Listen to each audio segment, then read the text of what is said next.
Today we are talking about torque, but this time we're not just talking about the definition of torque, but we're talking about what torque does. What does torque do? Don't say that word. What does a force do? It accelerates. What's a torque do? Accelerates. Just rotational accelerates, right? Okay, so and what was the idea in translational motion that related force and acceleration? Newton's second law. That was Newton's second law. What was Newton's second law? Sum of forces equals mass times acceleration. So what's the rotational version?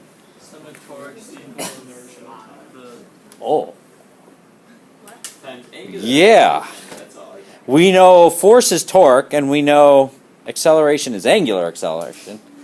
But what's the rotational version of mass? Inertia. Well, mass is inertia, right? Yeah. So what's the angular version of that? Rotational inertia. What's the meaning of inertia? Jack, you know this? What does inertia mean?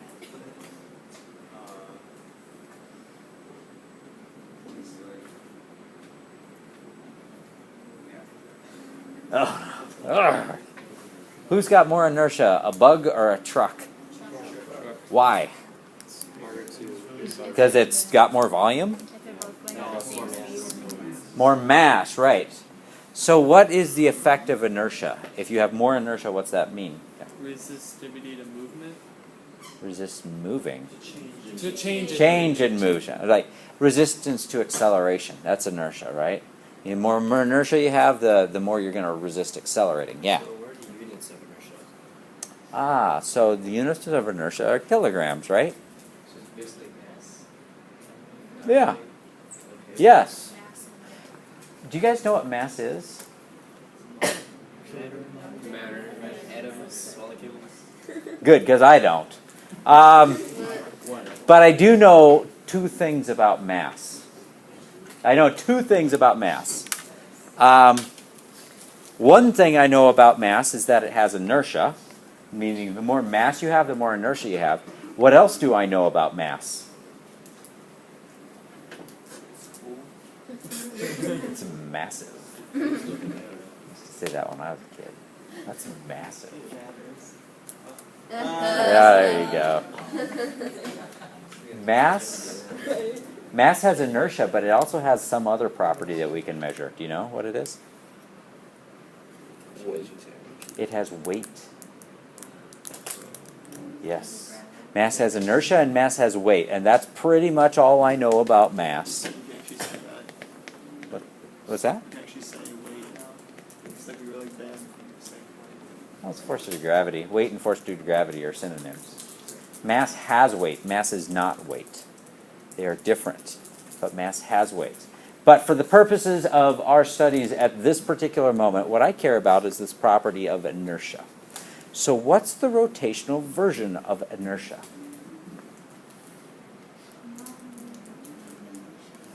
Well, conceptually, what would it be? Say that again? Opposing a change in direction, or if you are changing direction, if you are rotating, what's it going to oppose? Any change in rotation, right? So if you're rotating at 100 RPM, and you've got a lot of rotational inertia, what's that mean? It's hard to stop, or hard to get it going faster. Does that make sense? Yeah, bike wheel, right? You put your hand on it and it gives you a burn. Yes, that. So, rotational inertia. It's also, by the way, called moment of inertia. So, inertia has its moments, and this is one of them. Wow, that was awful. It's okay. I like awful jokes. All right. It was a step up from the Miley. Sorry. No, don't bring that up. All right. All right, anyway. So, moment of inertia gets the letter capital I. Do you guys know why we give it the letter capital I? Because the last Because Ohio State. I have no idea why we use I. Maybe it stands for inertia. What's lowercase I? Lowercase I is an imaginary. Yeah, it's an It's imaginary unit. number. That's taken. You can't use What that. about current? What's current again? I don't Oh, know. it's just, I don't know. yeah. Current. All right, so here we go. Definition. I don't know what moment of inertia is, but I'm pretty sure I can figure out what the units of it are. Oh, do you know how to figure out the units of a quantity? If you don't know what they are, Solve the equation. you solve the equation for I, and then Just use the the units. plug in the units of the other stuff. So, real quick, what must the units of I be? Well, let's see. I would be a torque divided by an angular acceleration, right? What's a torque measured in? That's in RF sine theta. So an R is meters, and F is newtons, right? And then what's the units of sine theta? It doesn't have units. Okay. So it's, but a newton is a kilogram meter per second squared. So it would be a kilogram. Oh gosh, I'm now confused. Shoot, my brain is working too hard. Just highlight what the force Right. units are. So the force units would be newtons, and the distance, the radius units would be meters. So torque is newton meters, and then alpha is radians per second squared, right? And you do a bunch of unit cancellations. Oh, by the way, radians disappear, right? Because they're not really a unit. So it's a newton meter times second squared, but it's kilogram meter per second squared times meter times second squared. The second squareds cancel out. So the units of moment of inertia must therefore be, you ready for this? Kilograms times meter squared. Ooh. So what does rotational inertia depend on? The weight and the weight. Hold on, I've got a demo for you. I'll be right. I have a red stick and a blue stick in my hand. These sticks weigh the same. They have the same mass. So, does any baton throwers in here? No. Gotta get Chase doing. Yeah. Well, okay. So, in the absence of that, does anyone want to try their hand at shaking some sticks? Chase. All right. So, Justin, I want you to take this stick and just kind of rotate it like that. Okay. How hard is it to change its direction? You definitely like feel. I mean, yeah. It can feel takes, it. you Yeah.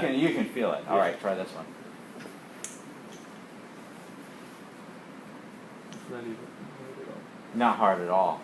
But you said they were the same. They weigh the exact same. How is this possible? Mass Center of is- Yeah, come on up. Right. It's weird. I wanna try that. It's weird. So here's the first one. So here's the blue one. Yeah. But now do that one. All right, try this one. The easy one was the Balance it in the middle and see where it's yeah. pitching. It's way easier. The red one is way easier. Why, if they weigh exactly the same? And by the way, these are made up of the exact same components. Because it in the middle of the axis of rotation.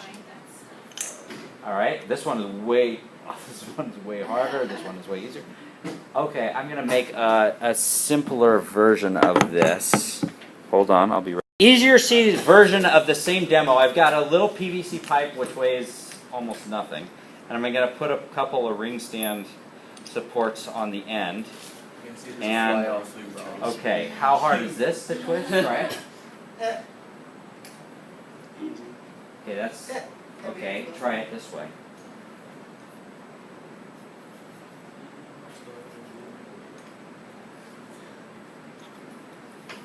And I'm going to put the weights close to the middle. Now try it. Easier. Is it the same parts? Same pieces and parts? Weighs the same? But what's the difference? The difference from the distance from the center. Now, according to our dimensional analysis there, we know that moment of inertia has units of kilograms times meters squared. What's the significance of meters squared in this? what is the distance we're talking about? Distance from the axis of rotation. In fact, if you put these way out toward the end and try to spin it, it's way, way harder than if it's in the middle. Also, going much more. Does that make sense? Because what does it depend on? Distance of the mass from the axis of rotation squared. Does that make sense? All right. So, yeah. Does it matter if like the weights are disbalanced? Like if one is like halfway down the slope and the other is. Actually, to be honest, you could do it with just one weight. Try this. What if you like spin it? And then if you moved your What if like you spin it in the middle? Would that be makes sense? Which is easier? Or, Is that how it's right? works? That's like the sword. Yeah. So if you have a sword, right? Where do you want the weight? Yeah. You want it closer to you. You don't want all the weight out here, unless you want this kind of sword that's like right. That's called an axe, right? So an axe has all its weight in the head, so you get these big, huge crushing blows. But if you want something that's quick, like a rapier, the weight is in the hilt. broadsword. Does that make sense? All right. So it's all moment of inertia. So you asked the question, well, what if you hold it in the middle? Does that make a difference? Try it. Okay, and then hold it from the end. He's Thor. Oh yeah. Yeah, there's a big difference holding it in the middle versus holding it in the end. That's anybody play baseball in here? Used to. Are you familiar with the idea of choking up on the bat? Yes. Why? Oh. Right? If you swing from here, Oh God. right, you're going to get a nice powerful whack, but how long does it take to get the bat around, right? Whereas if you choke up a little bit, it's not going to be as much of a moment arm, but you should be able to come around a lot quicker with it. So if you're having problems hitting because the ball's coming too fast, then just choke up. Does that make sense? I don't like the. No, you get the donut. The donut? Oh yeah, what's the point of the donut on the? Is it like So it doesn't slip out of your hand. the Oh, like when they're yeah. practicing swing, they put the ring on the weight strength training. Oh, yeah. training. Or, That's the exact point of it. it's just It's literally you're swinging faster. You're trying to get the same amount of swing speed. Yeah. I was Yeah. wondering if it had anything to do with that. All right. No, you actually swing slow, but you're training to swing faster. Yeah, you If train. you do it right before you're about to go hit, and then you take it off, and then it should feel so right. faster. Yeah. All right. And like after you swing faster, you swing essentially you just feel like you're swinging faster. Here we go. So, next up. So moment of inertia is this property, this inertia property, but it doesn't just depend on how much mass an object has. It also depends on where the mass is located. The further you get away from the axis, the more it matters. Right? The same 1 kilogram right at the axis of rotation doesn't do much of anything. But if you move that 1 kilogram like a meter away, all of a sudden it feels real heavy. Well, that's a bad word to use. It feels really difficult to get swinging. All right. So, an individual particle can have a moment of inertia, and I think this is what you were getting at. All right? If you have, say, a weightless rod, a massless rod, and you stick, at the end of this rod, you stick a mass. All right? So all the mass is concentrated right at the end of the rod. That mass, that configuration will have a moment of inertia of mr squared, which matches up with the units, right? Because the units were kilograms times meters squared, right? So an individual particle has a moment of inertia of mr squared, where r is the distance to the axis of rotation, or distance from the axis of rotation. What if you have two masses? and this goes back to Soham's question. Two masses, one here and one here, both at a distance, the same distance from the center. What's your moment of inertia? Well, what's the moment of inertia of just one mass? mr squared. mr squared. So if you got two of them, what's your moment of inertia? 2mr squared. Does that make sense? Yes. All right, great. Unless R is different for both. Unless R is different, right? But we're going to pretend like R is the same. So instead of instead of calling it R, we're going to call it L over 2. Right? Because it's now a stick of length L. So it's ml over 2 squared plus ml over 2 squared, which is 2ml over 2 squared, which is 1/2 ml squared. You got it? So if you've got a stick, like we had here, with all the weight on the ends, like as what's inside this blue rod, all the weights at the ends, you're going to have a moment of inertia of 1/2 ml squared. Now, what's the difference between which has a bigger moment of inertia? All the weights at the end, right?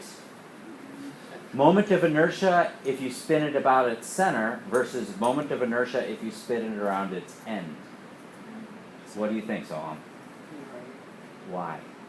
Because wouldn't it be the same? Or do they balance out? Or no, because they're in different areas. L over 2 Now squared. you have the same. Okay, so if I hold this stick, I've got a mass at either end. The stick is basically massless. Which is harder to spin? Holding it about the middle or holding it about the end? And you can kind of see it, how much trouble I'm having, right? The end. Why? Wait, Yeah. Because it's the distance squared. There you go. But it's more important. Shouldn't it be the same? Because you have L over 2 squared, which is equal to L squared. L squared was 4. I did L squared over 4, and then I accidentally made that 2L squared over 4. All right. So what does the math say? Should be Which is harder, this, or should they be the same? Do you want to feel it, Susie? Yeah. Okay, so hold about the middle, try it. Okay, so not too bad, right? Now hold about the end. It's twice as hard. Why?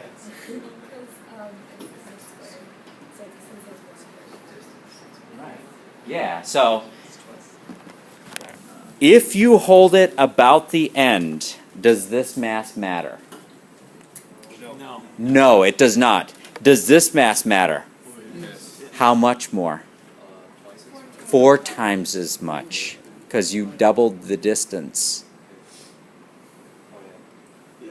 So even there's only one mass, this one mass is 4 times as important because it's at twice the distance. That's a really, really important concept, guys. If you double the distance away, how much more important is that mass?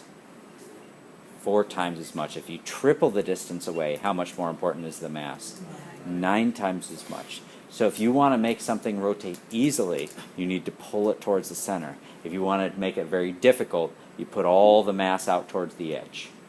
Does that make sense? All right. What if you had a continuous rod? A continuous mass distribution, like a meter stick. Right? Here's my meter stick. Wait, which is easier, holding it in the middle or holding it in the end? Still the middle is easier. Why? The center of mass is in the middle. All right. Yes, there's mass on both sides, but on average, the mass is closer towards the center, right? Okay, how do you figure out the moment of inertia of a continuous mass distribution? Integrated. You got to integrate. You've got to do, basically all you have to do is add up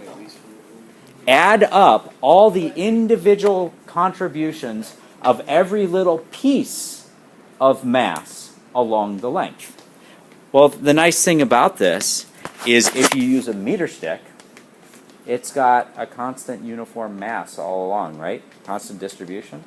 Well, okay, sure. Yeah, if it's a properly shaped meter stick, not something funky, it's a rectangle, right? Yeah.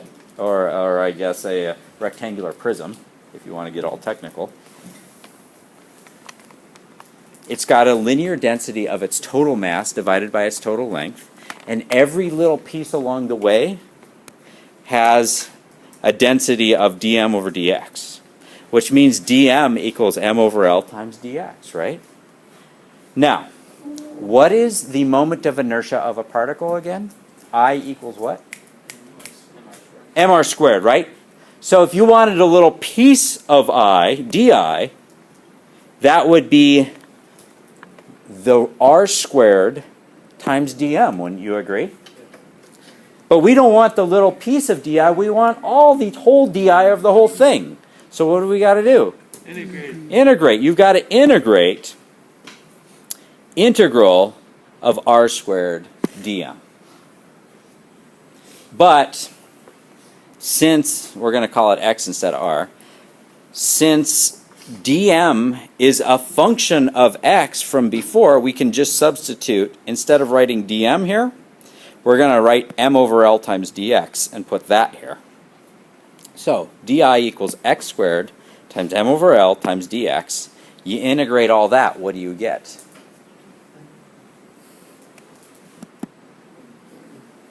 You get 1/3 ml squared. The moment of inertia of a stick rotated about its end is what? 1/3 ml cubed. Squared. Sorry. Right. Yeah, the units should work out. If they don't, then you messed up. All right. Yeah, what? Why isn't it actually? Oh wait, because the L's cancel. That's right. Right. So this is for a rod pivoting about its end. This is worth memorizing. So 1/3 ml squared for a rod about its end, and for just a random mass, it's mr squared. Does that make sense? Yeah. All right. So that's it for today.